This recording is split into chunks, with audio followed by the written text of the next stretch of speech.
দাবি দেওয়ার বিষয়ে নেতিবাচক অবস্থানের কথা জানিয়ে দেওয়া হয়। তার মানে আইনশৃঙ্খলা রক্ষা করে আমরা ধারণা করতে পারি কারা কারা, কিন্তু কেউই তাদের পক্ষে ছিল না।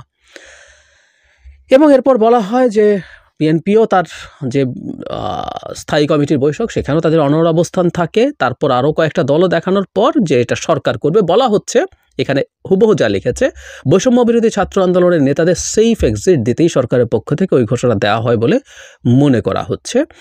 আর সব পক্ষের সাথে চালিয়ে যান, তারা সমঝোতার চেষ্টা করেছে কিন্তু হয়নি। এবং এটা নিয়ে তাদের মধ্যেও নানান রকম অনৈক্য তৈরি হয়েছে সমাবেশে। মানে তারা কেউ আমি আর বিস্তারিত পড়ছি না, এখানে কন্টেন্টে এরকম আছে, তারা তারপরও এই অনুষ্ঠানটা আগের মতো করে ঘোষণাপত্র পাঠ করার সিদ্ধান্ত নিয়েছিলেন, আবার একটা অংশ এটার বিরুদ্ধে ছিলেন। শেষ পর্যন্ত যা আমরা দেখলাম সেটা হয়েছে। ছাত্রদের কতগুলো জায়গায় একটু মনোযোগ দেওয়া দরকার আছে। আমি সফট ভাষায় বলবো, কিন্তু কত রূঢ় বাস্তবতা তাদের মানতে হবে, তাদের বাস্তবতার মাটিতে নেমে আসতে হবে। শেখ হাসিনা পালিয়েছে প্রথম দিন থেকে বলছি, এবং এটার জন্য আমি আলাদা ভিডিও করেছি। সেটা হচ্ছে এই গণ অভ্যুত্থান স্বতঃস্ফূর্ত। ছাত্রদের অনেকেও মুখে বলেন, আমি দেখেছি, কিন্তু আমি বিশ্বাস করি তাদের একটা অংশ এটা বিশ্বাস করেন না, মুখে বলেন যদিও। আমি আবারও বলছি, এটা একটা স্বতঃস্ফূর্ত গণ অভ্যুত্থান।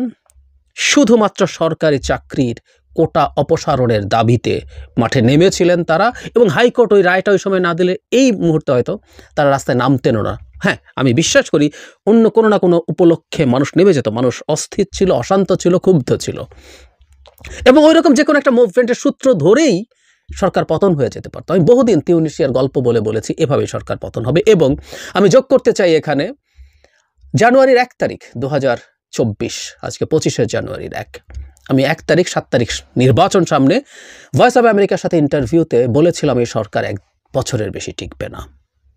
কেন টিকবে না ওখানে ব্যাখ্যাও করেছিলাম।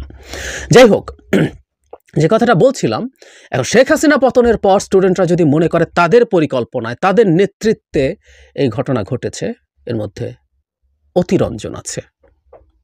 একদম খুব সোজা সবটা, তাদের পরিকল্পনা তো ছিলই না, তাদের নেতৃত্ব মানে আসলে মানুষ তখন একটা আমব্রেলা চাইছিলেন, এবং স্টুডেন্টরা সামনে থাকায় তার জনগণ সেটাকে গ্রহণ করেছেন।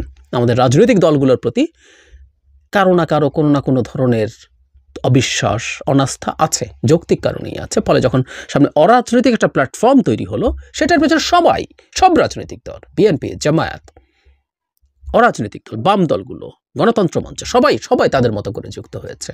সাধারণ মানুষ, অসংখ্য সাধারণ মানুষ, কোনো দল করে না, নারীরা, ছাত্রীরা, নারীরা তাদের সন্তানদের হাত ধরে রাস্তায় নেমে এসছে, এরকম প্রচুর ছবি আমাদের সামনে আছে। কেউ হয়তো রাজনৈতিক দলও করেন না। আমাদের অবসরপ্রাপ্ত সামরিক কর্মকর্তারা, তাদের পরিবারবর্গ খুবই গুরুত্বপূর্ণ আশা দিয়েছে আমাদেরকে।